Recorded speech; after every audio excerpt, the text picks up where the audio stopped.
Hi, ഞാൻ ദിപു രവിറാം. നമ്മുടെ ആദ്യം തന്നെ ഒരു കാര്യം പറയട്ടെ, ഇപ്പം കേൾക്കുന്ന ഈ വോയിസ് ഓവറും ഇപ്പം ഞാൻ ഡബ് ചെയ്യുന്നതും വേറെയാണ് കേട്ടോ. ആ വീഡിയോ ഇതും നമ്മൾ ഒരു ബീഫ് ബിരിയാണി വെക്കുന്നതിൻ്റെ ഒരു വീഡിയോ ആണിത്. നെന്മാറ പൂരത്തിന് ഈ പ്രാവശ്യം 2024 നെന്മാറ പൂരത്തിന് നമ്മൾ എൻ്റെ ചേട്ടൻ്റെ വീട് അവിടെയാണ്, സുമയുടെ ചേച്ചിയുടെ ഭർത്താവിൻ്റെ. അപ്പോൾ അവിടെ ബീഫ് ബിരിയാണി വെച്ചാണ് പൂരത്തോടനുബന്ധിച്ച്. കുറേ പേര് ഗസ്റ്റൊക്കെ വരുമല്ലോ. അപ്പോൾ അതിൻ്റെ ഒരു വീഡിയോ, പിന്നെ പൂരത്തിൻ്റെ ഒരു വീഡിയോ കാണിക്കാമെന്ന് വിചാരിച്ചിടുകയാണ്. എൻ്റെ മോൻ അപ്പോൾ ഒരു 15 കിലോ ബീഫാണ്, 100 പേർക്കോളം കഴിക്കാവുന്ന ഒരു ബിരിയാണിയാണ് വെക്കുന്നത്, 5-8 കിലോ അരിയൊക്കെ ആയിട്ട്. അപ്പോൾ അതിൻ്റെ ഒരു സാധനങ്ങളൊക്കെ ഇപ്പോൾ ഈ കാണിക്കുന്നത്, ഇഞ്ചി, പിന്നെ പച്ചമുളക്, ഇതൊക്കെ. പിന്നെ നമ്മൾ വിറകടുപ്പിലാണ് വെക്കണം കേട്ടോ. ഗ്യാസും പിന്നെ അത്ര വലിയ 15 കിലോ ഒക്കെ വെക്കാൻ പറ്റുന്നൊരു കുക്കറൊന്നും നമുക്കിപ്പോൾ അവൈലബിൾ അല്ല.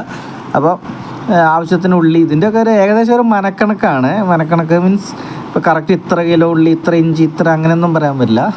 ഒരു 3-4 കിലോ സവോളയുണ്ട്, പിന്നെ 1/2 കിലോളം പച്ചമുളകും ഇഞ്ചിയും തൊലിയൊക്കെ കളഞ്ഞിട്ട് അരിഞ്ഞത്, പിന്നെ വെളുത്തുള്ളി അതേപോലെ തന്നെ ഏകദേശം 300-400 ഗ്രാം വെളുത്തുള്ളി. അതെല്ലാം റെഡിയാക്കി എടുക്കണം. അപ്പോൾ അത് നമ്മുടെ ഒരു അനിയൻ ചെക്കനാണ്, എൻ്റെയും സൈഷേട്ടൻ്റെയൊക്കെ. ഇവനൊക്കെ 10 വയസ്സുള്ളപ്പോഴേ നമ്മൾ തോളത്തെടുത്ത് വളർത്തിയത്. പക്ഷെ അവനിപ്പോൾ എത്ര വലുതായി നോക്കിയാൽ 10-17 വയസ്സായി. അപ്പോൾ നമ്മൾ മനസ്സിലാക്കേണ്ടത് നമ്മളും അത്ര വയസ്സായി ഇനി ഞങ്ങൾക്കൊക്കെ. അവനാണ് ഹെൽപ്പ് ചെയ്യാൻ അവനുണ്ടായിരുന്നു. പിന്നെ സതീശേട്ടൻ്റെ അമ്മയുണ്ടായിരുന്നു. അപ്പോൾ ഇഞ്ചിയും വെളുത്തുള്ളിയും ഇതെല്ലാം തൊലി കളഞ്ഞ് ചതച്ചെടുക്കുകയാണ് നമ്മൾ. അരയ്ക്കൊന്നും വേണ്ട, ജസ്റ്റ് ഒന്ന് ചതച്ചാൽ മതി. അതെല്ലാം വേറെ വേറെ സെപ്പറേറ്റ് ആയിട്ട് ചതയ്ക്കണ നല്ലത്. വെളുത്തുള്ളി വേറെ ചതയ്ക്കുക, ഇഞ്ചി വേറെ ചതയ്ക്കുക, വെളുത്തുള്ളിയൊക്കെ വേറെ ചതച്ചെടുക്കുക. പിന്നെ ഇതിനെല്ലാം കറക്റ്റ് കണക്ക് പറയാൻ നമുക്ക് പറ്റൂല. അപ്പോഴത്തെ ഒരു ഇതാണ് 15 കിലോ എന്നൊക്കെ പറഞ്ഞാൽ 100 പേർക്കുള്ള ഒരു ബിരിയാണി എന്നൊക്കെ പറയുമ്പം അങ്ങനെയാണ്. ഏകദേശം ഒരു കണക്കാണ് പറഞ്ഞത്. 400 ഗ്രാം ഇഞ്ചിയും വെളുത്തുള്ളിയും ഇതെല്ലാം അങ്ങനെ സെപ്പറേറ്റ് ചതച്ച് തൊലിയൊക്കെ കളഞ്ഞത്. ഇതിനൊക്കെ ഒരുപാട് ടൈം എടുക്കും. അപ്പോൾ അതൊക്കെ നേരത്തെ നമ്മൾ തലേ ദിവസം തന്നെ ഇതെല്ലാം കഴുകി വാരി എല്ലാം വൃത്തിയാക്കി വയ്ക്കാം. അപ്പോൾ പിന്നെ വേണ്ടത് കറിവേപ്പില വേണം, എല്ലാ സാധനങ്ങളും വേണം. അത് ഓരോന്ന് ഇപ്പോൾ ആദ്യമൊക്കെ നമ്മൾ കറക്റ്റ് ഡീറ്റെയിൽസ് ആയിട്ട് കാണിക്കുന്നുണ്ട് കഴുകുന്നതല്ല. പിന്നെ അവസാനമായപ്പോഴേക്കും അങ്ങനെ ഡീറ്റെയിൽസ് ആയിട്ട് കാണിക്കാൻ പറ്റിയില്ല. കാരണം ഞാൻ തന്നെയാണ് വെക്കുന്നത്. എന്താ പറയുക, നമ്മളങ്ങനെ പ്രൊഫഷണൽ കുക്കോ അല്ലെങ്കിൽ വലിയ പേര് കേട്ട കുക്കൊന്നും അല്ലാത്തതുകൊണ്ട്, പക്ഷേ ആ ഒരു ഉത്തരവാദിത്വം റിസ്ക്കൊക്കെ ഉള്ളതുകൊണ്ട് വീഡിയോ എടുക്കാനും ഇതെല്ലാം ചെയ്യാനും എല്ലാം കൂടെ നമുക്ക് പറ്റില്ല. അപ്പോൾ ആദ്യമൊക്കെ ഇപ്പോഴൊക്കെ ടൈമുണ്ട്, അവരെ കൊണ്ട് അവർ റെഡിയാക്കുന്ന ടൈം നമുക്ക് വീഡിയോ എടുക്കാൻ പറ്റും. പിന്നെ നമുക്ക് ഉത്തരവാദിത്തങ്ങൾ ഇങ്ങനെ കൂടും. ഇത്രയും പേര് ഭക്ഷണം കഴിക്കാൻ വരുമ്പോൾ നമുക്കത് ഒരു എന്താ പറയണേ, അതെല്ലാം ഒരു ദൈവാനുഗ്രഹമാണല്ലോ അതെല്ലാം റെഡിയാക്കുന്നത്. അപ്പോൾ അങ്ങനെ പഴയന്നൂർ നിന്നാണ് ബീഫ് മേടിച്ചിട്ടോ. പഴയന്നൂർ നമ്മുടെ കൂട്ടുകാരൻ സജ്ജി ഉണ്ട്, അവനോട് മേടിച്ചിട്ട് വരാൻ പറഞ്ഞു. അവനൊരു 9 മണിയാകുമ്പോഴേക്കും മേടിച്ചിട്ട് വന്നു. അപ്പോഴേക്കും കുറേ സാധനങ്ങളൊക്കെ അരിഞ്ഞ് വെച്ചു. പിന്നെ തിരക്ക് പിടിച്ചിട്ട് വിറകടുപ്പിലാണ് വെക്കണം, കുക്കറൊന്നുമില്ല ഞാൻ പറഞ്ഞില്ലേ. അപ്പോൾ അതുകൊണ്ട് പിന്നെ ബീഫ് കഴുകുകയാണ് നമ്മൾ. ഇത്ര പോകുന്ന പീസുകളാണ് കേട്ടോ. ഒക്കെ ഒരു 4 പേരുള്ള കനത്തിലുള്ള ഒരു കൈവെള്ളയുടെ പകുതി, ഒരു കയ്യിൻ്റെ പകുതി, 1/4 ഭാഗത്തോളം വരുന്ന അങ്ങനത്തെ പീസുകളാണ് ബിരിയാണിക്ക് എടുക്കുക. അതിൽ ചെറുത് ഹോട്ടലുകാരെ കാര്യം ചെറുതാക്കും, കാരണം അവർ ബിരിയാണിക്കും ബീഫ് റോസ്റ്റ്, ബീഫ് കറി എല്ലാം ഒരേ പീസായിരിക്കും ചില ഹോട്ടലുകൾ, നോർമൽ ഹോട്ടലുകളൊക്കെ. പിന്നെ അല്ലാത്തവരൊക്കെയാണ്, അല്ലാണ്ട് ബിരിയാണി സ്പെഷ്യൽ ഉള്ളവരൊക്കെയാണ് 2, 3, 4 കഷ്ണം. അത് ഇത്തിരി വലിയ കഷ്ണമായിരിക്കും, എല്ലൊക്കെ ഉള്ള കഷ്ണമായിരിക്കും, ഒരു മീഡിയം പീസ്. അപ്പോൾ നമ്മളിങ്ങനെ കഴുകി എടുക്കുകയാണ്. അപ്പോൾ ഈ ഒരു പീസൊക്കെ ഉണ്ടല്ലോ ഇങ്ങനെ, ഇതൊക്കെ കിഡ്നിയുടെ പീസാണ്. ഇതൊന്നും നമുക്ക് ബിരിയാണിക്ക് അങ്ങനെ എടുക്കില്ല. അത് കാണിച്ചു തരാൻ വേണ്ടി ഞാൻ അപ്പോൾ ഇങ്ങനെ എടുത്ത് കാണിച്ചത്. ഇങ്ങനത്തെ പീസുകളൊക്കെ എടുക്കുക. ഇതിൽ കണ്ടില്ല ചെറിയൊരു എല്ലുണ്ട് ഉള്ളിൽ, 4 സൈഡും ഇറച്ചി പൊതിഞ്ഞിരിക്കുന്നത്. അങ്ങനത്തെ പീസുകളൊക്കെ സൂപ്പറായിരിക്കും ബിരിയാണിക്ക് കഴിക്കുമ്പോൾ. പിന്നെ മൂപ്പ് കുറഞ്ഞ ബീഫും കാളയോ ഏതാണെങ്കിലും അതാണ് നല്ലത്. മൂപ്പ് കൂടിയതൊന്നും ഒരു ഇതില്ല. പിന്നെ നമ്മളാണ് ഇത്രയും കഴുകുക കേട്ടോ. മലയാളികൾ തന്നെയാണ് ഇത്രയും 5-6 പ്രാവശ്യമൊക്കെ കഴുകി ആ ചോര മുഴുവൻ വറ്റിച്ച് എടുക്കുന്നത്. പുറം രാജ്യങ്ങളിലൊക്കെ ചോര ആ ഒരു ഏതിനെയാണോ അറക്കണത് അത് അങ്ങനെ കഴുകിയത് വൃത്തിയാക്കിയിട്ട് പിന്നെ അറുത്ത പീസാക്കിയിട്ട് പിന്നെ അവർ കഴുകാനൊന്നും നിൽക്കില്ല. പക്ഷെ അവരൊക്കെ മെഷീനിലും ഇതിലൊക്കെ ഇറക്കുന്ന അതിൻ്റേതായ വൃത്തി. നമ്മളീ പുളിമുട്ടിയിൽ വെച്ച് മുട്ടി ഇറക്കുമ്പോൾ ഒരുപാട് കച്ചറകളൊക്കെ ഉണ്ടാവുമെന്ന് കഴുകിയാൽ നമ്മൾ വീണ്ടും കഴുകുന്നത്. അപ്പോൾ നമ്മൾ നേരത്തെ എടുത്ത് വെച്ച ഉള്ളി, ഒരു 5-6 കിലോ സവോള ചെറുതായിട്ട് അരിഞ്ഞത്. ഇതിപ്പോൾ പലരും പലതരത്തിലാട്ടോ വെക്കുക. ഞാൻ വെക്കുന്നൊരു ടൈപ്പാണ്. ഇതിപ്പോൾ കയ്യിൽ എണ്ണ തേക്കുക. എന്തിനാ വെച്ചാൽ നല്ല എരിവായിരിക്കും. ഈ പച്ചമുളകും മുളക് പൊടിയും കുരുമുളക് പൊടിയും എല്ലാം ആയിട്ട് ഇളക്കിയിട്ട് ഒന്നാമത് ചൂട് കാലമാണ് ഈ ഏപ്രിൽ മാസം എന്നൊക്കെ പറയുമ്പോൾ ഭയങ്കര ചൂടായിരിക്കും. അപ്പോൾ അത് പുകയാണ്ടിരിക്കാൻ വേണ്ടി കയ്യിൽ എണ്ണ തേക്കണത്. ഇപ്പോൾ നമ്മുടെ രീതി, ഞാൻ ആദ്യം മസാലകളെല്ലാം ചേർത്തിട്ടാണ് പിന്നെയാണ് അടുപ്പത്ത് വെക്കണത്. അപ്പോൾ കല്ലുപ്പാണ് ആദ്യമായിട്ട്, ഉള്ളിയിൽ കല്ലുപ്പ് ഇട്ടിട്ട് വെക്കുമ്പോൾ ഉള്ളിയൊക്കെ ഒന്ന് വാടും. പിന്നെ കല്ലുപ്പ് പാകത്തിന് എടുക്കുക. ഉപ്പിനൊന്നും ഒരു പ്രത്യേകിച്ച് കണക്കൊന്നുമില്ല. പിന്നെ ഇവിടെ ഇപ്പോൾ നമ്മളാണ് ഇത് ലീഡ് ചെയ്യുന്നതെന്നുണ്ടെങ്കിൽ, നമ്മളാണ് ഇപ്പോൾ ക്യാപ്റ്റൻ എന്നുണ്ടെങ്കിൽ എല്ലാ കണക്കും നമ്മൾ പറയുന്ന പോലെ ഉണ്ട്. അപ്പോൾ 3 സ്പൂൺ മഞ്ഞൾപ്പൊടി ഇടുന്ന് പറയുമ്പോൾ നമ്മളൊക്കെ ഹെൽപ്പ് ചെയ്യാൻ നിൽക്കുന്നവരാരും, സതീഷ് ചേട്ടനാണെങ്കിലും ചക്കരയാണെങ്കിലും അമ്മയാണെങ്കിലും ആരാണെങ്കിലും അവർ നമുക്ക് വേണ്ട എടുത്ത് തരും. അപ്പോൾ 3 സ്പൂൺ മഞ്ഞൾപ്പൊടി എന്ന് പറയുമ്പോൾ അരിഞ്ഞ് വെച്ച ചതച്ച് വെച്ച സാധനങ്ങൾ, പച്ചമുളക്, വെളുത്തുള്ളി, ഇഞ്ചി ഇതെല്ലാം ഇടുകയാണ്. സവാള എന്നിട്ടൊരു ഇതുപോലുള്ളൊരു ചെരുവത്തിൽ അതെല്ലാം ഇട്ട് ഇളക്കി യോജിപ്പിച്ചെടുക്കുകയാണ് ആദ്യം ചെയ്യുന്നത്. പലരും പല ടൈപ്പിലാണ് വെക്കുന്നത്. അതിൽ ഏതാണോ നല്ലത്, ഏതാണോ ശരി, അതൊക്കെ കഴിക്കുന്നവരുടെ ഇഷ്ടമാണ്. അല്ലെങ്കിൽ ഈ രീതി ശരിയല്ല, ആ രീതിയാണ് ശരി. അങ്ങനെ ഒരു കുക്കിങ്ങിൽ അങ്ങനെ ഒരു ഇതില്ല. ഓരോ നാട്ടിലും ഓരോ ഭാഷയിലും ഓരോ ഇതിലും ഓരോ ഇതിപ്പോൾ പാലക്കാട് നെന്മാറ ഭാഗത്താണ്, പക്ഷേ വെക്കുന്ന ആൾ ഞാൻ തൃശ്ശൂർ ബോർഡറിലുള്ള ആളാണ്. അപ്പോൾ എല്ലാവർക്കും ഓരോ എങ്ങനെയാണെങ്കിലും ഒരു ഇതുണ്ട്. മനുഷ്യന്മാർക്ക് തിന്നാൻ പറഞ്ഞാൽ നല്ല ടേസ്റ്റ് ആയിരിക്കണം, വേവണം, വൃത്തി വേണം. എൻ്റെ ഒരു കൺസെപ്റ്റ് അതാണ്. അല്ല ശരിയല്ല, ഞാൻ പറഞ്ഞല്ലേ കറക്റ്റ്. നമ്മൾ ഓരോ നാട്ടിലും ഓരോ ടൈപ്പിൽ എല്ലാ കാര്യങ്ങളും വെക്കുന്നു. പക്ഷെ അത് ഓരോന്നും അതല്ല ശരി, അങ്ങനെയല്ല ഇങ്ങനെ വേണ്ടത് എന്നല്ല. നമ്മൾ ചെയ്യുന്നത് കറക്റ്റ് ആയിരിക്കണം, നല്ല വൃത്തിയായും ടേസ്റ്റ് ആയിരിക്കണം, അത് ഏത് ടൈപ്പിൽ വെച്ചാലും. അപ്പോൾ ഞാൻ ഇങ്ങനെ ഒരു വട്ടച്ചരുവത്തിൽ ഓരോന്നും മിക്സ് ചെയ്തെടുക്കുകയാണ്. ഇപ്പം മുളക് പൊടി ചേർത്തു, മഞ്ഞൾപ്പൊടി ചേർത്തു, ഉപ്പ് ചേർത്തു, ഇപ്പോൾ ഗരം മസാല ചേർക്കുന്നത്. ഇത് നമ്മൾ പൊടിച്ചെടുക്കുന്നതാണ് ഏറ്റവും, ഞാൻ അങ്ങനെയാണ് ചെയ്യാറ്. ടൈം ഉണ്ടെങ്കിൽ ഞാൻ അങ്ങനെ തന്നെയാണ്. കറുവപ്പട്ടയും ഗ്രാമ്പൂ അങ്ങനെയുള്ള സംഭവങ്ങൾ, പെരുംജീരകം അറിയാലോ, ഒന്നും അറിയാത്തവരായിരിക്കില്ലല്ലോ നിങ്ങൾ. അപ്പോൾ അങ്ങനത്തെ പൊടിച്ചെടുക്കുന്ന ചൂടാക്കി പൊടിക്കുക ചെയ്യുക. ഇത് പറ്റിയില്ല എന്നുണ്ടെങ്കിൽ ഇങ്ങനെ നമുക്ക് പാക്കറ്റ് മേടിക്കാം, ഏത് കമ്പനിയുടെ ആണെങ്കിലും ഗരം മസാല മേടിക്കാം. ഇപ്പോൾ കുരുമുളക് പൊടി ചേർക്കാം, പെരുംജീരകം പൊടിച്ച് ചേർക്കാം. ഇതിൽ ഇന്നത് ചേർക്കാൻ പാടില്ല, ഇന്നത് അങ്ങനെയൊന്നുമില്ല. നമ്മുടെ ഒരു ധൈര്യം, ഇല്ലെങ്കിൽ മനസ്സിൻ്റെ ഒരു ഐഡിയ.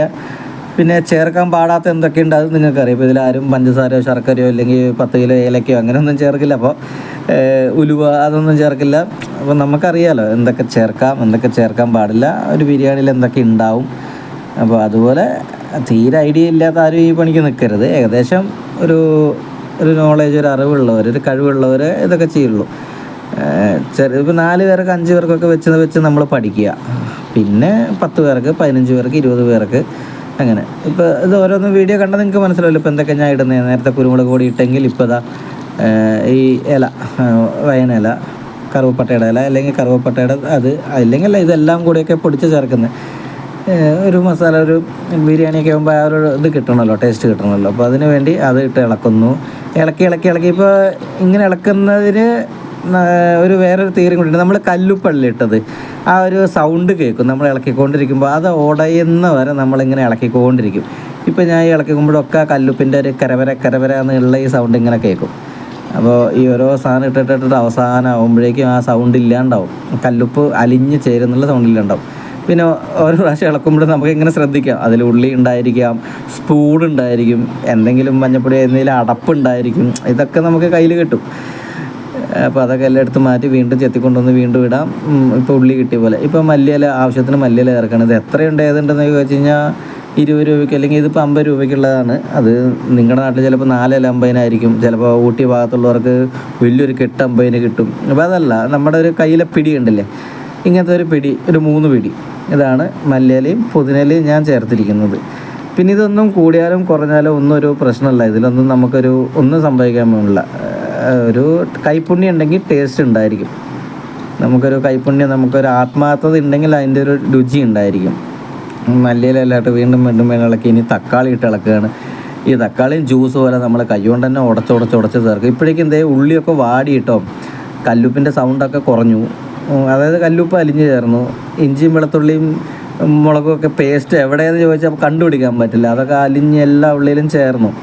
തക്കാളിയും അതുപോലെ ഇളക്കി അതും ചേർന്നു. അപ്പോൾ ഇങ്ങനെ ഓരോ സാധനങ്ങളും. പിന്നെ വേണ്ടത് ചെറുനാരങ്ങയുടെ ജ്യൂസാണ്, ഒരു 5-6 എണ്ണം. അതിന് ഇന്ന കണക്കൊന്നുമില്ല. അല്ലേ പിന്നെ വിനാഗിരി കുറേ ചേർക്കണം. ഇപ്പോൾ വിനാഗിരിനൊക്കെ നല്ല നാച്ചുറലി നല്ല ഇത് കിട്ടുമ്പോൾ നമുക്ക് പിന്നെ വിനാഗിരി ചേർക്കേണ്ട ആവശ്യമില്ലല്ലോ. അപ്പോൾ അങ്ങനെ ഇത് എന്നിട്ടാണ് ചെറുനാരങ്ങയുടെ ജ്യൂസ് 5-6 പറഞ്ഞത്. പക്ഷേ ഇതിലിപ്പോൾ കണ്ടിട്ടിപ്പോൾ ഒരു 10-20 ഉണ്ട്. ഒരു മായം ചേർത്തോ വെള്ളം ചേർത്തൊന്നും അറിയില്ല, കുറേ ഉണ്ട്. അപ്പോൾ അതിൻ്റെ കുരു ഒന്നും എടുക്കരുത് കേട്ടോ, അത് അരിച്ച് തന്നെ കളയുക. അല്ലെങ്കിൽ ആ കുരു എങ്ങനെ കിടന്നാലും ബിരിയാണിയിൽ എന്തിലാണെങ്കിലും അത് കടിച്ചാൽ കയ്പ്പ് ഉറപ്പാണ്. അപ്പോൾ ആ കുരു ഭയങ്കര ഇതാണ്, അത് എടുത്ത് കളയുക, അരിപ്പ വെച്ച് അരിച്ച് കളയുക, അല്ലെങ്കിൽ കൈ കൊണ്ട് എടുത്ത് കളയുക. ഇതിപ്പോൾ ഞാൻ വിചാരിച്ചതിനേക്കാളും ചെറുനാരങ്ങ അത് കാണും, പക്ഷെ ഒരു കുഴപ്പമില്ല. അല്ലെങ്കിൽ ഞാൻ വിനാഗിരി ചേർത്തേനെ, അപ്പം അതിൻ്റെ ആവശ്യമില്ല. അപ്പോൾ ചെറുനാരങ്ങ ജ്യൂസ് കിട്ടി. ഇനി നമ്മളിതിൽ തൈര് ചേർക്കും, ഓരോന്നോരോന്ന് ഘട്ടം ഘട്ടമായിട്ട് എത്ര ചേർക്കുന്നു അങ്ങനെ ഉടച്ചുടച്ച് ഇളക്കി. ഇപ്പോൾ നിങ്ങൾ നോക്കിയേ, ഒരുപാട് ഉള്ളിയും നല്ല ഹൈറ്റിലെയും ചെരുവത്തിൻ്റെ പകുതിയോളം ഉണ്ടായിരുന്നതാണ്. പക്ഷേ ഇളക്കി വരുമ്പോൾ നോക്കി എത്ര കുറഞ്ഞുണ്ടല്ലോ, കാൽഭാഗമായിട്ട് കിടക്കുന്നില്ലേ. ഇങ്ങനെ അരിച്ച് ഇതിൻ്റെ ഓരോ കുരു എടുത്ത് കളഞ്ഞിട്ട്, പിന്നെ എല്ലാവർക്കും എൻ്റെ അമ്മയ്ക്കൊക്കെ ഒരു പേടിയുണ്ട്. എന്താണെന്ന് വെച്ചാൽ 15 പേർക്കോ 20 പേർക്കോ സാമ്പാർ ഉണ്ടാക്കുമ്പോൾ ശരിയാവുമോ, അവിയൽ ഉണ്ടാകുമ്പോൾ ശരിയാവുമോ. പക്ഷെ 5 പേർക്കോ 6 പേർക്കൊക്കെ വയ്ക്കാൻ അവർക്ക് ഭയങ്കര ധൈര്യം ഇതുണ്ട്. അപ്പോൾ നിങ്ങൾ 5 പേർക്ക് ചേർക്കുമ്പോൾ എത്ര ജീരകം ഇടുന്നോ അതിൻ്റെ ഇപ്പോൾ ഒരു സ്പൂണ് ജീരകം 5 പേരൊക്കെ വെക്കുന്നത് വെച്ചു. 15 പേരൊക്കെ ആകുമ്പോൾ അതൊരു 3 സ്പൂണ് ജീരകം ഇട്ടാൽ മതി. അങ്ങനെ ഓരോന്നിനും ആ ഒരു മനക്കണക്ക് സൂക്ഷിച്ചാൽ മതി. ഒന്നും എത്ര പേർക്ക് വേണമെങ്കിലും നമുക്ക് വയ്ക്കാം. പിന്നെ ഈ പറഞ്ഞ പോലെ ഇത് കുറേയൊക്കെ ഒരു മനക്കണക്കും പിന്നെ നമ്മുടെ ധൈര്യവും, അത്രയേ ഉള്ളൂ. ധൈര്യവും പിന്നെ ഒരു ആത്മവിശ്വാസം. ഇനി ഇതിപ്പോൾ കുളമായത് എന്തെങ്കിലും ഒരു കാരണവശാൽ എന്തെങ്കിലും ഒരു പാളിച്ച വന്നു വിചാരിക്കും, ആ പാളിച്ചനെ റെഡിയാക്കാൻ എന്ത് ചെയ്യണം എന്നുള്ളൊരു ഇതും കൂടെ നമുക്ക് മനസ്സിൽ കാണണം. അപ്പോൾ എന്തെങ്കിലും ഒരു ഇത് ഇന്നത് കുറവുണ്ട്, ഇതുണ്ട്. പിന്നെ ഉപ്പ് നോക്കുമ്പോൾ എങ്ങനെയാണ് ചെയ്യുന്നത് വെച്ചാൽ, ഉപ്പ് നോക്കുമ്പോൾ ഞാൻ അത് ഉപ്പ് മാത്രം നോക്കും, ടേസ്റ്റ് ചെയ്ത് നോക്കുമ്പോൾ. രണ്ടാമത് ഞാൻ തൊട്ട് നോക്കിയിട്ട് പുളിയുണ്ടോ നോക്കുമ്പോൾ എൻ്റെ ശ്രദ്ധ ഉപ്പിലായിരിക്കില്ല, പുളിയിലായിരിക്കും. പുളി ടേസ്റ്റ് ഉണ്ടോ, കുറവാണോ കൂടുതലാണോ അതായിരിക്കും. പിന്നെ ഞാനിപ്പോൾ എരിവ് അത് ഉണ്ടോ എന്ന് ചോദിക്കുമ്പോൾ ഞാനപ്പോൾ അത് തൊട്ട് ടേസ്റ്റ് ചെയ്ത് നോക്കുമ്പോൾ പുളിയോ ഉപ്പോ ഒന്നും എൻ്റെ ഇതിലുണ്ടാവില്ല, എരിവിൻ്റെ ഇത് മാത്രമായിരിക്കും. അപ്പോൾ അങ്ങനെയൊക്കെ ചില തിയറികളുണ്ട് ഇതിൽ, ഓയിൽ കണ്ടൻറ്റ് അങ്ങനെ ആയാലും നോക്കാം. അപ്പോൾ ഇപ്പോൾ നമ്മൾ തൈരൊക്കെ ഇട്ട് നന്നായിട്ട് ഇളക്കില്ല. ഇനിയിപ്പോൾ അത് ഇതുപോലെ വെള്ളം ഊറ്റിയെടുത്ത്, നമുക്ക് വെള്ളം ഒന്നും കഴുകി അങ്ങനെ ഇടരുത്, വെള്ളം ഊറ്റി കളഞ്ഞിട്ടാണ് നമ്മൾ ഇടുന്നത്. ഇപ്പോൾ ഈ കൊട്ട പോലത്തെ ഒരു 3 കൊട്ട ഉണ്ടായിരുന്നു, 3ഓളം കൊട്ട. ആദ്യം ഒരു കൊട്ട ഇട്ടിട്ട് നന്നായിട്ട് ഇളക്കി പിടിപ്പിച്ച്, തിരക്കൊന്നും കൂട്ടണ്ട. അടുത്ത കൊട്ട ഇട്ടിട്ട് വീണ്ടും നന്നായിട്ട് ഇളക്കി പിടിപ്പിച്ചിട്ട് 3ാമത്തെ കൊട്ട ഇടുമ്പോഴേക്കും പാത്രം നിറയും, നമ്മളെ കൈയൊക്കെ കടയാൻ തുടങ്ങും. ഇത് ഈ ഇളക്കി കുറേ നേരം, ഒരു 1/2 മണിക്കൂർ 3/4 മണിക്കൂർ ആളായില്ലേ ഈ ഇളക്കൽ തുടങ്ങിയിട്ട്. ഇങ്ങനെ ഇളക്കി ഇപ്പോൾ അതേ കയ്യിൽ എണ്ണയൊക്കെ ഇപ്പോൾ നല്ല, എൻ്റെ കൈയൊക്കെ അത്യാവശ്യം നന്നായിട്ട് നീറാനും. എനിക്ക് പിന്നെ ഇങ്ങനത്തെ കുറച്ച് പകയുണ്ട്, ചേനയുടെ അലർജിയുണ്ട്. എനിക്ക് ചൂടുകാലത്ത് ചേന കഴിച്ചാൽ ചൊറിയും. അതുപോലെ ഇങ്ങനെ എരിവ് നല്ലതായിട്ട് ഇളക്കുമ്പോൾ എനിക്ക് കുറേ നേരത്തേക്ക്, കുറേ മണിക്കൂറുകളോളം എൻ്റെ കൈ നന്നായിട്ട് പുകയും. അങ്ങനത്തെയൊക്കെ കുറേ പ്രശ്നങ്ങൾ എനിക്കുണ്ട്. പക്ഷേ ഇത് ഒരു കാര്യം ചെയ്യുമ്പോൾ അതൊക്കെ സഹിച്ചല്ലേ പറ്റൂ. അപ്പോൾ അങ്ങനെ പിന്നെ വിറകടുപ്പിലാണ് വയ്ക്കുന്നത്, ഗ്യാസോ ഇതിലോ അല്ല, കുക്കറിലോ അല്ല. അപ്പോൾ അതൊക്കെ സതീശേട്ടൻ്റെ അമ്മ തലേ ദിവസം തന്നെ ഇതെല്ലാം സെറ്റപ്പ് ആക്കിയത്. സതീശേട്ടൻ്റെ അച്ഛനാണ് വിറകും ഉണങ്ങിയ, പിന്നെ ഈ ചൂടുകാലത്ത് ഉണങ്ങിയ വിറകിൻ്റെ കാര്യം പറയണ്ടല്ലോ, മഴക്കാലമല്ലല്ലോ, എന്തും കിട്ടും. അപ്പോൾ അതേ കുറേ പേപ്പറും കാര്യങ്ങളും ഇട്ട് ആദ്യം അവിടെ ഇനിയാണ് പ്രശ്നം. ഇനി ആ തറയും ആ ഏരിയ മുഴുവൻ ചൂടായിരിക്കും. എനിക്കാണെങ്കിൽ ഈ സമയത്ത് ചൂടിൻ്റെ ഭയങ്കര അലർജി ഉണ്ട്, ചൂടുകുരുവാണ് മേല് മൊത്തം. പിന്നെ ചൂടാകുമ്പോൾ പെട്ടെന്ന് തളരുന്നു, ക്ഷീണിക്കുന്നു, നട്ടുച്ചയാകുമ്പോഴേക്കൊക്കെ തളർന്ന് ആകെ സ്റ്റാമിനയൊക്കെ പോയി കുഴഞ്ഞു വീഴും, അത്രയും ഇതാണ്. ഇപ്പോൾ നിൽക്കുന്ന ഭാഗം എല്ലാം ചൂടാവും. ഇപ്പോൾ അത് അവിടെയൊക്കെ കത്തണേ ഉള്ളൂ, കത്തി കഴിയുമ്പോഴേക്കും. ഇപ്പോൾ നമ്മൾ ഇളക്കി വെച്ച ആ ചെരുവത്തിൽ അങ്ങനെ വെച്ചു. പിന്നെ അടി കട്ടിയുള്ള ഉരുളിയിലോ എന്തിലേലും വെക്കുന്നതാണ് എപ്പോഴും ഇറച്ചിക്ക് നല്ലത്. പിന്നെ ആ ടൈമിൽ അവിടെ അത് അങ്ങനെയൊന്നും കിട്ടിയില്ല, അതുകൊണ്ട് ഇതിൽ വെച്ചു. പക്ഷേ കുറച്ച് കഴിഞ്ഞപ്പോഴേക്കും അപ്പുറത്തെ വീട്ടിൽ നിന്ന് വലിയൊരു ഉരുള കിട്ടി, അപ്പോൾ അതിലേക്ക് മാറ്റി. ഇപ്പോൾ നമ്മളിതിൽ ഒഴിക്കാത്തൊരു സാധനം, അതായത് എണ്ണയും ഈ നെയ്യൊക്കെയാണ്.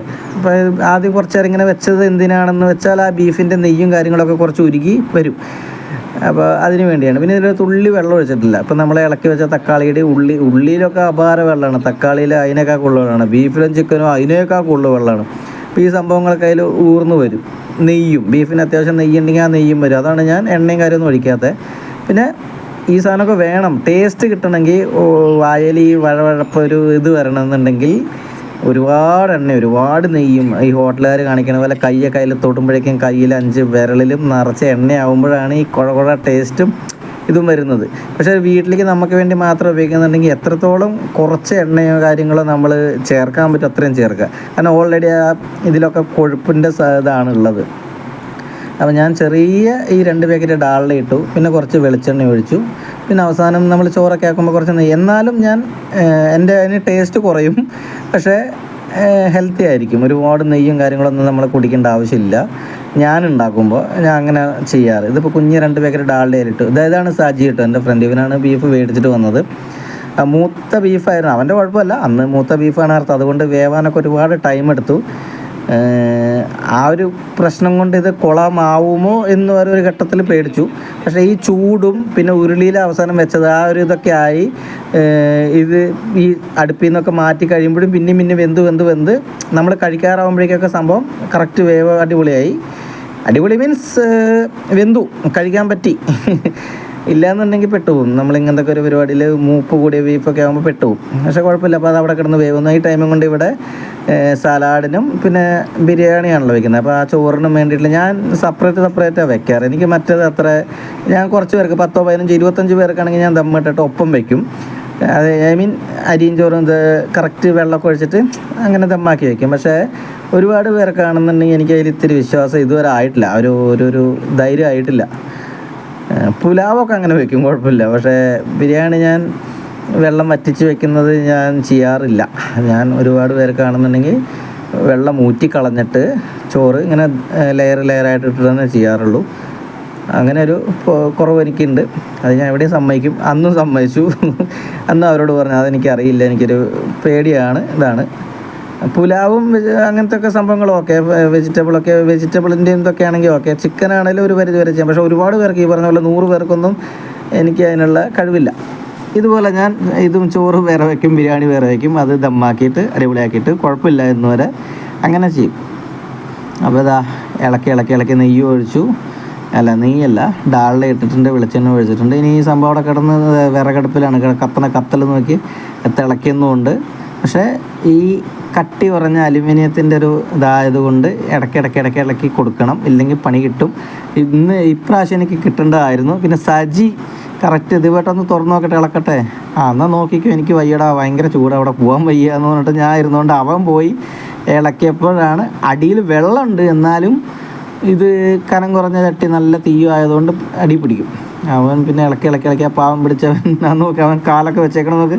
ആ തറ അത്രയും ചൂടാണ്. ഒന്നാമത്തെ പൊരിയും ചൂട്, അതിൻ്റെ ഇടയിൽ ഈ അടുപ്പിൻ്റെ ഒരു ചൂടും കൂടെ ആകുമ്പോൾ ഭയങ്കര പിന്നെ എനിക്കും ഞാനും ടയേർഡായി.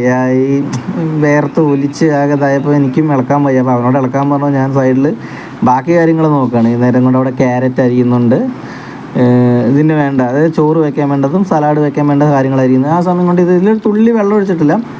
സതീശേട്ടന് പേടിയായിരുന്നു കേട്ടോ, വെള്ളം ഒഴിക്കുക അടി പിടിക്കും. പക്ഷേ ഞാൻ പറഞ്ഞു വേണ്ട ചേട്ടാ, വെള്ളം വേണ്ട, തക്കാളി ഉള്ളി ഇതെന്നൊക്കെ വെള്ളം വരും. പിന്നെ ഇങ്ങനെ തിളച്ചിത്ര വെള്ളം കണ്ടപ്പോഴാണ് ആൾ ഇങ്ങനെയൊക്കെ വെള്ളം വരുമോ എന്ന് പറഞ്ഞ ഒരാൾ. അപ്പോൾ ഇതിൻ്റെ മുകളിൽ നമ്മൾ ചോറിന് വേണ്ട വെള്ളം, ഇല്ലെങ്കിൽ ബൈ ചാൻസ് വെള്ളം കുറവാണെങ്കിൽ ഒഴിക്കാനുള്ള വെള്ളം ചൂടാക്കാൻ വേണ്ടി വെച്ചിരിക്കുകയാണ്. അത് നമ്മൾ പച്ചവെള്ളം ഒഴിക്കരുത്, തിളപ്പിച്ച വെള്ളം തന്നെ നമ്മൾ ഇതിനൊക്കെ ചോറിനാണെങ്കിലും ഇതിനാണെങ്കിലും ഒഴിക്കണം. അതിന് വേണ്ടിയിട്ടാണ് മുകളിൽ ചെരുവത്തിൻ്റെ മുകളിൽ വെള്ളം വെച്ചിരിക്കുന്നത്. അപ്പോൾ ഇത് സലാഡിനുള്ള സംഭവങ്ങൾ. ഇപ്പം നമ്മളിങ്ങനെ കാണുമ്പോൾ കളറോ കാര്യങ്ങളോ ഒന്നും തോന്നുന്നില്ല. പക്ഷേ ഇതിന് ഒരു ഗോൾഡൻ കളർ, അത്യാവശ്യം ചുമപ്പല്ല, ബിരിയാണിയുടെ ആ ചുമപ്പല്ല, ഒരു ഗോൾഡൻ കളറിൻ്റെ ഒരു ഇതിലാണ് ഇരിക്കുന്നത്. ഇപ്പോൾ ഇത് അത്യാവശ്യം വെന്ത് വരുന്നുണ്ട്. ഇനിയും വെള്ളം പറ്റും. ഇപ്പോൾ ഇത് വെള്ളമല്ല, ഇതിപ്പോൾ നെയ്യും കാര്യങ്ങളും ഇതൊക്കെയാണ്. നമ്മൾ നെയ്യൊക്കെ ചേർക്കാതെ തന്നെയാണ് കേട്ടോ അത്രയും നെയ്യ് വന്നിരിക്കുന്നത്. പിന്നെ അതേ ബിരിയാണിയുടെ സംഭവങ്ങൾ നന്നായിട്ട് വെള്ളം തിളച്ച് കഴിഞ്ഞപ്പോൾ അതിൽ ക്യാരറ്റും മല്ലിയിലയും ഇതൊക്കെ ഇട്ടു. ഈ ടൈം ആയപ്പോഴേ എനിക്ക് വീഡിയോ ഓരോന്ന് എടുക്കാൻ പറ്റാത്തൊരു കണ്ടീഷനാണ്. അതായത് അവിടെയും ശ്രദ്ധിക്കണം, ഇവിടെയും ശ്രദ്ധിക്കണം. പിന്നെ എനിക്കും വയ്യ, ഭയങ്കര ചൂടിൻ്റെത്. അതായത് ഇപ്പോൾ അരി കടിക്കുന്ന പരുവത്തിലാണ് നമ്മൾ ഇവിടെ നിന്ന് എടുത്തിരിക്കുന്നത്. ഇപ്പോൾ ഈ ഓരോ മണിയെടുത്ത് കഴിച്ച് നമുക്ക് അരി അതിൽ കടിക്കും. പക്ഷേ ആ പൊരി വെയിലത്ത് അവിടെ നിന്ന് എടുത്ത് ഇങ്ങോട്ട് ഇട്ടപ്പോഴേക്കും ഇത് വെന്തു, ഈ ചോറ് വെന്തു. നമ്മൾ കൊട്ടയിലിട്ടപ്പോഴേക്കും വെന്തു, കഴിക്കാൻ പാകത്തിനായി. അതായത് ഒരു 5 മിനിറ്റെങ്കിലും വൈകിയെങ്കിൽ ചളമായി പോകേണ്ട ഒരു അവസ്ഥയിലായിരുന്നു. ഇത് ക്ലൈമാക്സ് കറക്റ്റ് ടൈമാണ്. ഇനി ഒരു 5 മിനിറ്റ് അങ്ങോട്ടോ ഇങ്ങോട്ടോ ഇല്ല എന്ന് പറഞ്ഞൊരു ടൈമിലെടുത്ത്. പക്ഷെ കൂടെ സതീശേട്ടനൊക്കെ ഒരു ഇതുണ്ടല്ലോ, വെന്തട്ടിലടാ അരി കടിക്കണ്ടല്ലോ. ഞാൻ പറഞ്ഞു അരി കടിക്കുമ്പോൾ നമ്മൾ ഈ ചെരുവത്തിലുള്ള അരി കടിക്കുന്നുണ്ട്. അങ്ങനത്തെ ഒരു കണ്ടീഷനിൽ നമ്മൾ എടുക്കണം. പിന്നെ ഡെക്കറേഷൻ എന്ത് വേണമെങ്കിൽ ചേർക്കാം. അപ്പോൾ അത് കുറേ സവോള നമ്മൾ നെയ്യിൽ വറുത്ത് വെച്ചിട്ടുണ്ട്. അങ്ങനെ ഒരുപാട് നെയ്യും എണ്ണയൊക്കെ നമ്മൾ യൂസ് ചെയ്യുന്നുണ്ട്. അപ്പോൾ വീണ്ടും വീണ്ടും ചോറിൽ ഇതിലൊന്നും ഒഴിക്കരുതെന്നുള്ളൊരു തീരെയാണ് എനിക്ക്. അപ്പോൾ ഇവരെല്ലാവരും ഫുഡൊക്കെ റെഡിയായപ്പോൾ ഒരുപാട് ഹെൽപ്പർമാരായി കേട്ടോ. അതിന് മുമ്പ് ഞാനും അമ്മയും ചക്കരയും മാത്രമായിരുന്നു. അത് കഴിഞ്ഞപ്പോൾ സതീഷ് ചേട്ടനും വൈഫ് ചേച്ചി ശ്രീകുട്ടിയും വന്നു. പിന്നെ എൻ്റെ വൈഫ് സൗമ്യയും വന്നു. ശ്രുതി ഉണ്ടായിരുന്നു, ഞങ്ങളുടെ കാര്യം. പിന്നെ ഇതെല്ലാം റെഡി. അമ്മ എപ്പോഴും സ്റ്റാർട്ടിങ് ടു എൻഡ് ഉണ്ട്, അച്ഛനും ഉണ്ട്. പിന്നെ ദമ്മിടാറായപ്പോഴേക്കും എല്ലാവരും ഒരുപാട് പേര് വന്നു. അപ്പോൾ ഇങ്ങനെയാണ് ഞാൻ ചെയ്യാറ്. ചോറ് സെപ്പറേറ്റ് വെച്ച്, ബിരിയാണി സെപ്പറേറ്റ് വെച്ച്. അപ്പോൾ ഈ ടൈമൊക്കെ ആയപ്പോഴേക്കും ഞാൻ വല്ലാണ്ട് ടയേർഡായി. ആ വെയിലിൻ്റെ ഭയങ്കര എനിക്ക് പറ്റണേ ഇല്ല ഈ ചൂട് സമയത്ത്. അപ്പോൾ ഇതിൽ അണ്ടിപ്പരിപ്പ്, മുന്തിരി, മല്ലിയില, പുതിനയില, പിന്നെ വറുത്ത് വെച്ചിരിക്കുന്ന സവോള ഇല്ലേ നമ്മുടെ ഓണിയൻ ഫ്രൈ, അതും എല്ലാം ഇടുക. എന്നിട്ട് ഉരുളിയിൽ നിന്ന് ഇപ്പോഴേക്കും ഇതൊക്കെ വറ്റി കേട്ടോ, നെയ്യൊക്കെ വറ്റി. നേരത്തെ നമ്മൾ വെള്ളം, പക്ഷെ അതുപോലും ഒരു വീഡിയോ എനിക്കും എടുക്കാൻ പറ്റില്ല, അവരാരും എടുത്തില്ല. അതെ, അങ്ങനെ ഓരോ ലെയറായിട്ട് ഇടുക. ഇപ്പോൾ ഇവിടെ നമ്മളിത് പറഞ്ഞു കൊടുക്കുന്നു, ഇത്ര അങ്ങനെ പറഞ്ഞു കൊടുക്കുന്നു, നമ്മൾ ചെയ്യുന്നു. ഇതിൻ്റെ ഇടയ്ക്ക് ചക്കരയാണോ ദേവൂട്ടിയാണോ ആരോ ആണ് വീഡിയോ എടുത്തിരിക്കുന്നത്. അപ്പോൾ അത് അങ്ങനെ. പിന്നെ ഇത് കഴിഞ്ഞിട്ട് നേരെ നെന്മാറ പൂരത്തിന് പോകണം കേട്ടോ. ഫുഡൊക്കെ അടിപൊളിയായി, സൂപ്പറായി. അപ്പോൾ നെന്മാറ പൂരത്തിൻ്റെ വിശേഷങ്ങൾ എന്ന് പറഞ്ഞാൽ കേരളത്തിലെ എടുത്ത് പറയാൻ പറ്റുന്ന അത്രയും വലിയ പൂരങ്ങളിലൊന്നാണ് നെന്മാറ പൂരം. തൃശ്ശൂർ പൂരമൊക്കെ എങ്ങനെ ഏത് ലെവലാണോ അതുപോലെയാണ്. അപ്പോൾ അങ്ങനെ പോയി. പിന്നെ ഇതിൽ എനിക്ക് ഇപ്രാവശ്യം ഞാനൊരു ഇത് ചെയ്തതെന്ന് വെച്ച് കഴിഞ്ഞാൽ, എനിക്ക് വാളണ്ടിയറായിട്ട്, അതായത് കമ്മിറ്റിക്കാരനാവത്ത് ഈ വല്ലങ്ങി ദേശത്തിൻ്റെ ഒരു കമ്മിറ്റിക്കാരനായിരുന്നു ഞാൻ. അത് സതീഷ് ചേട്ടനാണ് ആളെനിക്ക് ബാഡ്ജൊക്കെ തന്നിട്ട് ഞാനായി. ഞാൻ ഉദ്ദേശിച്ചത് നേരത്തെ വെടിക്കെട്ടിൻ്റെ ഒക്കെ അടുത്ത് നിന്ന് വീഡിയോ എടുക്കാം, അല്ലെങ്കിൽ കാണാനേ പറ്റില്ല, ദൂരേന്ന് കാണും, അത്ര തിരക്കല്ലേ. പക്ഷേ ആ വളണ്ടിയർ ആയപ്പോഴാണ് അത് കണ്ടില്ലേ, വെടിമരുന്ന് അവിടെ എല്ലായിടത്തും ഡ്യൂട്ടി ഉണ്ടാവും നമുക്ക്. അതായത് വളണ്ടിയർ ആകുമ്പോൾ നമ്മൾ ഉദ്ദേശിച്ച കാര്യം നടക്കില്ല. ഞാൻ ഉദ്ദേശിച്ചത് വെടിക്കെട്ടൊക്കെ അടുത്ത് നിന്ന് വീഡിയോ എടുക്കാമെന്നാണ്. പക്ഷേ ഇവിടെ ആയില്ല, ഡ്യൂട്ടി പോലീസുകാരെ ഹെൽപ്പ് ചെയ്യുന്ന ഒരു ഡ്യൂട്ടിയും കാര്യങ്ങളൊക്കെ ആയിരുന്നു. ഭയങ്കര ബുദ്ധിമുട്ട് മീൻസ് ഇതൊക്കെ കാണാൻ പറ്റും കേട്ടോ. ഇതൊക്കെ വെടിമരുന്നും വെട്ടിപ്പൊട്ടും ഇതും എല്ലാം തൊട്ടടുത്തുനിന്ന് കാണാൻ പറ്റും. വീഡിയോ എടുക്കാനോ അല്ലെങ്കിൽ അങ്ങനെ അതിനൊന്നും പറ്റില്ല. കാരണം ആ ബാഡ്ജ് വെച്ചിട്ടാകുമ്പോൾ നമ്മളെ പോലീസുകാർ എപ്പോഴും നമ്മൾ തന്നെ ഇതായിക്കൊണ്ടിരിക്കും, അവരെ ഹെൽപ്പിനും ചെയ്യേണ്ടി വരും. അപ്പോൾ അല്ലെങ്കിൽ ദേശത്തിൻ്റെ ഒരു കമ്മിറ്റിക്കാരനായിട്ട് ഞാൻ ഉദ്ദേശിച്ചത് വെടിക്കെട്ടൊക്കെ അടുത്തുനിന്ന് കണ്ട് നല്ല മനോഹരമായ വീഡിയോ എടുക്കാമെന്ന് വിചാരിച്ച, പക്ഷെ പറ്റിയില്ല. അവിടെ ഭയങ്കര പണിയെന്ന് മാത്രമല്ല, ഒക്കെ സമ്മതിക്കണം പോലീസുകാരെ. കാരണം ആ വെടിക്കെട്ടിൻ്റെ സമയത്ത് എല്ലാ ആൾക്കാരും ഇതിൻ്റെ അടുത്തേക്ക് ഓടി വന്നിരുമ്പോൾ അവരെയൊക്കെ നമ്മളെടുത്ത് എറിഞ്ഞ് ദൂരെ സേഫായിട്ട് മാറ്റി നിർത്തേണ്ട ഒരു ഇതാണ്.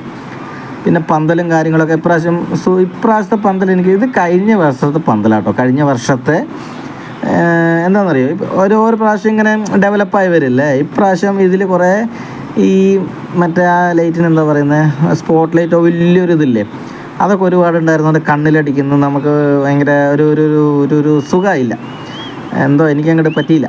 പക്ഷേ ഇത് കഴിഞ്ഞ വർഷത്തെ എന്ത് രസമാണെന്ന് അറിയാം കാണാം. ഇത് സ്റ്റില്ലെടുക്കുമ്പോഴാണ് ഭംഗി കിട്ടോ. സ്റ്റില്ലെടുക്കുമ്പോൾ സ്റ്റില്ലായിട്ട് ഫോട്ടോ എടുക്കുമ്പോൾ എന്തൊരു ഭംഗിയാണ് പന്തലെന്നറിയാം. ഇവരുടെ പന്തലാണ് ഇഷ്ടംപോലെ സ്ഥലമുള്ളതുകൊണ്ട് ഇങ്ങനെ പരന്ന് നീണ്ട് ഒരു പ്രദേശം മുഴുവൻ. നെന്മാറയുടെയും വല്ലങ്ങിയുടെയും പന്തൽ സൂപ്പറായിരിക്കും. ബാക്കിയുള്ളിടത്തൊക്കെ കുത്തനെ ആയിരിക്കും, സ്ഥലപരിമിതികളുള്ളതുകൊണ്ടേ. ഇപ്പോൾ എൻ്റെ ഇവിടെ ചെനക്കത്തൂരാണെങ്കിലും ഇവിടെയൊക്കെ ആണെങ്കിലും സ്ഥലപരിമിതികളുള്ളതുകൊണ്ട് റോട്ടിൽ വന്നിട്ട് നേരെ ഉയരത്തിലായിരിക്കും, വീതി ഉണ്ടാവില്ല. പക്ഷേ ഇത് ഉയരവും വീതിയും എല്ലാം നമ്മളിങ്ങനെ നോക്കി അത് ആസ്വദിക്കുന്നവർക്ക് അതിങ്ങനെ ആസ്വദിച്ചുകൊണ്ടിരിക്കും. അത്ര ഭംഗിയാണ് വെടിക്കെട്ടും ഇതും എല്ലാം. ഇനി മേള ആസ്വദിക്കാനാണെങ്കിൽ അതും സൂപ്പറാണ്.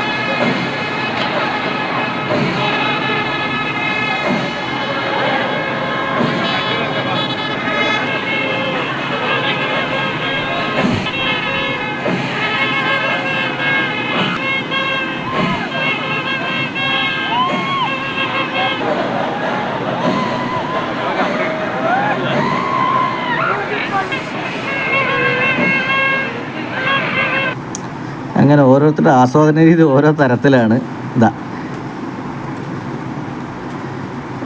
ഇത് ഞാൻ സൗണ്ട് കുറച്ചിട്ട് വോയിസ് ഡബ് ചെയ്യാം. എന്താ പറയാൻ കാര്യം എന്ന് വെച്ച് കഴിഞ്ഞാൽ ഇതൊട്ടും ആസ്വദിക്കാൻ പറ്റില്ല. കാരണം ഞാനും കുറേ പോലീസുകാരും കുറേ കമ്മിറ്റിക്കാരും എല്ലാവരും ഏറ്റവും മുമ്പിലായിരുന്നു. ഈ വെടിക്കെട്ടൊക്കെ തൊട്ടടുത്ത് കാലിൻ്റെ അടുത്ത് കൂടെയാണ് ഒരാമട്ട് ചിലതൊക്കെ പൊട്ടണം. തീപ്പൊരിയൊക്കെ എൻ്റെ മേത്ത് തെറിക്കുമായിരുന്നു. പക്ഷെ അവിടെ നിന്ന് ഓടി പോകാനും പറ്റാത്തൊരവസ്ഥയിലായി പോയതുകൊണ്ട് നേരെ വീഡിയോ എടുക്കാൻ പറ്റിയില്ല.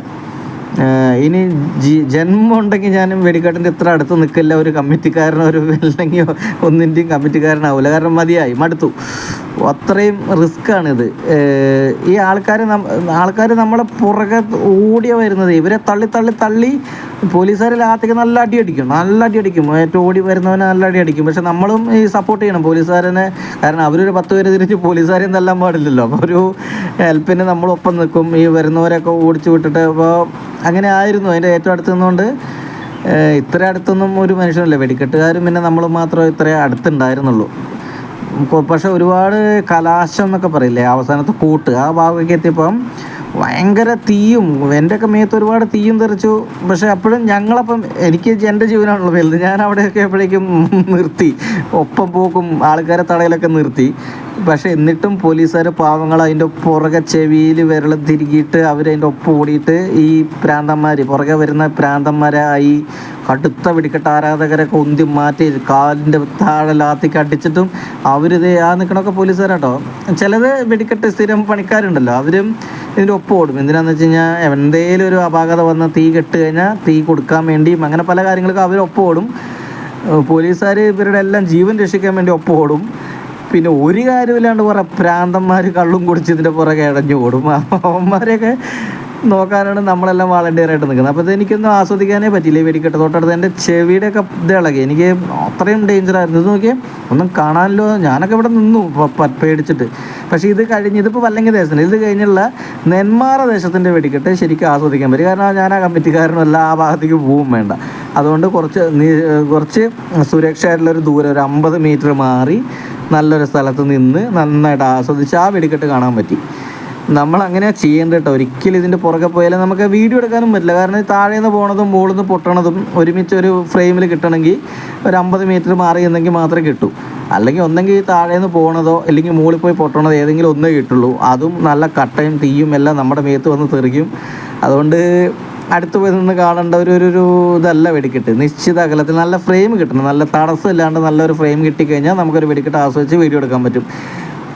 ഞാൻ എൻ്റെ ഒരു ഇത് തെറ്റിപ്പോയി. ഞാൻ ഈ കമ്മിറ്റിക്കാരനാണെങ്കിൽ ഇതെല്ലാം അങ്ങോട്ട് മലമറിക്കാമെന്ന് വിചാരിച്ച് പോയതാണ്. പക്ഷേ നടന്നില്ല.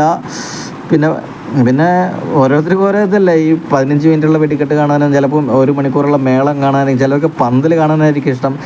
അങ്ങനെ ആസ്വദിച്ച് കാണേണ്ട ഒന്നാണ് ഓരോ പൂരങ്ങളും ഓരോ വേലകളും എല്ലാം കാണണം. വെടിക്കെട്ട് മാത്രമല്ല, പൂരവും മേളവും ആനപ്പൂരവും അതെല്ലാം കുടമാറ്റം ഇതെല്ലാം കാണണം. നോക്കിയേ പോലീസുകാരൊക്കെ എവിടെ നിൽക്കണമെന്ന് നോക്കിയേ. ഞാനിവിടെ ഒളിച്ച് നിൽക്കുക കുളത്തിൻ്റെ പുറത്ത്. കാരണം അവിടെ നിന്ന് ഇങ്ങോട്ട് തെറിക്കണത് തീൻ്റെ ഓരോ കട്ടകൾ. ഇത് ഞാൻ പറഞ്ഞ വെടിക്കെട്ട് കേട്ടോ, വല്ലങ്ങി ദേശത്തിൻ്റെ. ഇത് നെന്മാറയുടെ ഇത് ഞാൻ ക്ലൈമാക്സ് ഇത് കൂട്ടേ എടുത്തിട്ടുള്ളൂ. നോക്കിക്കോ, ആസ്വദിച്ച് കാണാം. ഞാൻ അപ്പോൾ ഡബ്ബിങ് നിർത്തുകയാണ്.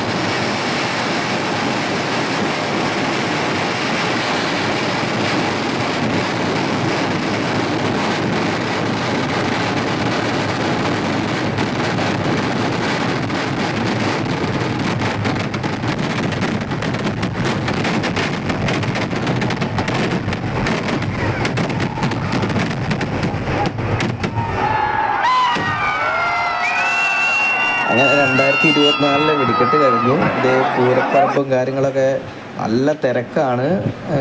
ഇനി വെടിക്കെട്ട് കഴിഞ്ഞാൽ പിന്നെ 2 മണിക്കൂർ നേരത്തേക്ക് ആ റോട്ടിൽ കൂടെ നടക്കാൻ പറ്റില്ല. ഞാൻ ലാസ്റ്റ് വെടിക്കെട്ട് കഴിയാറുമ്പോഴേക്കും ഓടിയതുകൊണ്ടാണ് ഇത്ര തിരക്ക് കുറവ്.